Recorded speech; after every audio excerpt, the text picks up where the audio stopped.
नमस्कार दोस्तों, स्वागत है आपका हमारे YouTube चैनल MP हिंदी प्रेरक कहानियों पर। हाजिर हूँ आपके लिए एक नई कहानी लेकर। जरा सोचिए ऐसे इंसान के बारे में जो रोजाना ऑफिस जाता है, जहाँ उसे कैब लेने आती है और ड्यूटी के बाद घर छोड़कर जाती है।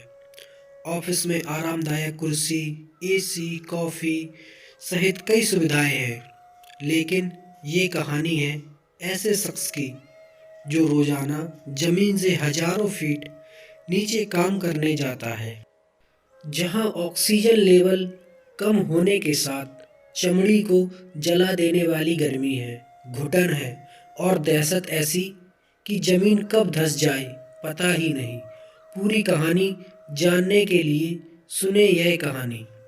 झारखंड के बोकारो में सुजीत अपनी बेटी व पत्नी के साथ खुशी खुशी रह रहे थे, जैसे हर किसी का परिवार खुशहाली में रहता है। ठीक उसी प्रकार इनकी जिंदगी भी चल रही थी, लेकिन एक दिन सुजीत की बेटी राधिका के एक सवाल ने उसकी जिंदगी जीने का नजरिया ही बदल दिया।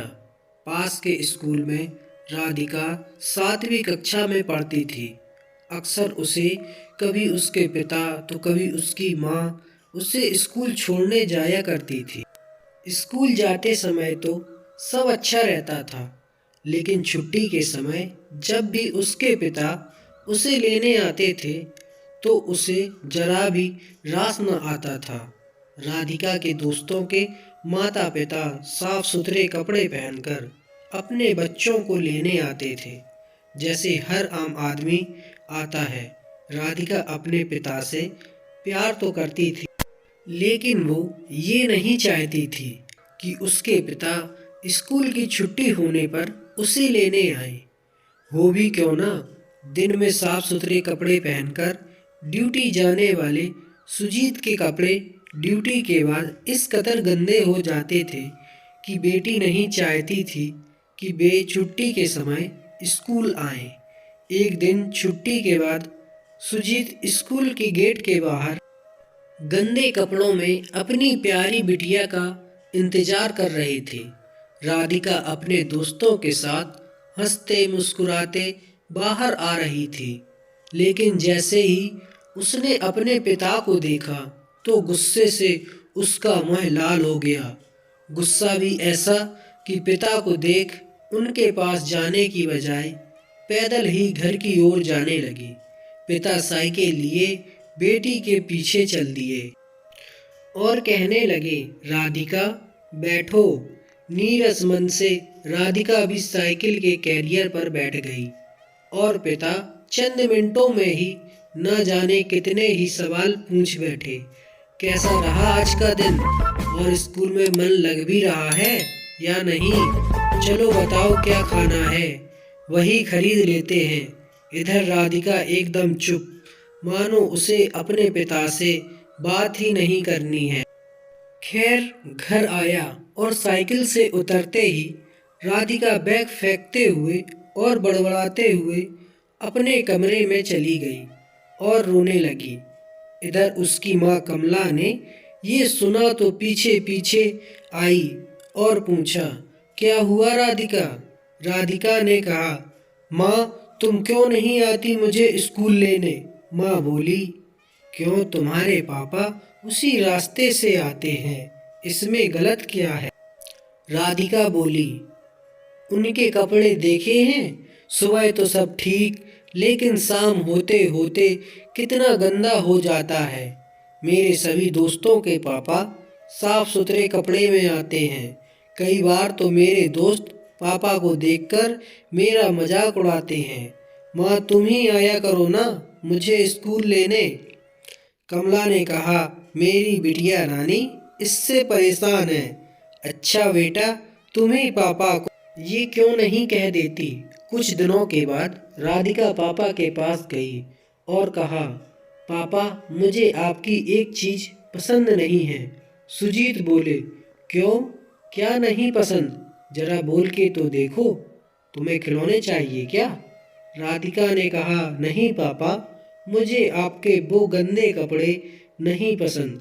सुबह तो आप घर से साफ कपड़ों में ही निकलते हैं, लेकिन दोपहर होते होते आपके कपड़े इस कदर गंदे हो जाते हैं कि मेरे दोस्त आपको देख मुझे चिढ़ाते हैं।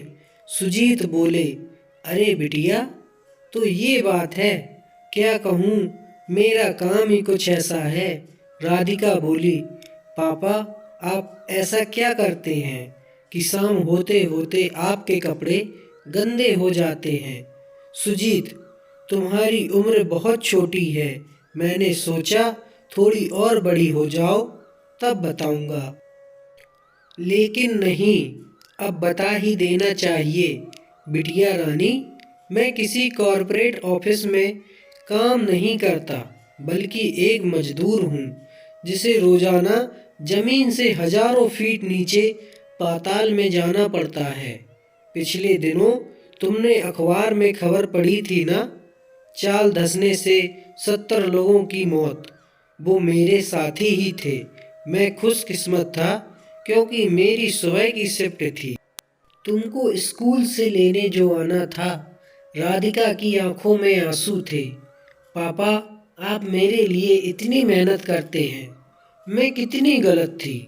सुजीत बोले, क्या करूं बेटी, तुम्हारी खुशी के लिए ये काम भी मैं हंसते हंसते करता हूँ। इतने में पीछे खड़ी खड़ी बाप बेटी की बातें सुन रही कमला बोली, राधिका, तुम्हें पता भी है तुम्हारे पापा घर से निकलते तो हैं, लेकिन उन्हें ये पता भी नहीं होता कि घर लौटेंगे भी या नहीं। मैं जानती हूँ कि कितनी मुश्किल से वो हमारे लिए पैसे कमा रहे हैं। जमीन की गहराई में जाकर वो कोयला निकालते हैं। यही वजह है कि तुम्हारे पापा के कपड़े गंदे हो जाते हैं। वहाँ गर्मी भी इतनी है कि हम लोग एक पल भी वहाँ न रह पाएं। डर इस बात का बना रहता है कि जमीन कभी भी धंस सकती है। लोग वहाँ डर के साये में काम करते हैं। अगले दिन छुट्टी के वक्त पापा रोजाना की तरह स्कूल के गेट के बाहर गंदे कपड़े में खड़े थे, लेकिन इस बार राधिका उनसे नजरें चुराने की बजाय जाकर उनके गले रखकर रोने लगी। तो दोस्तों, यह थी आज की हमारी कहानी।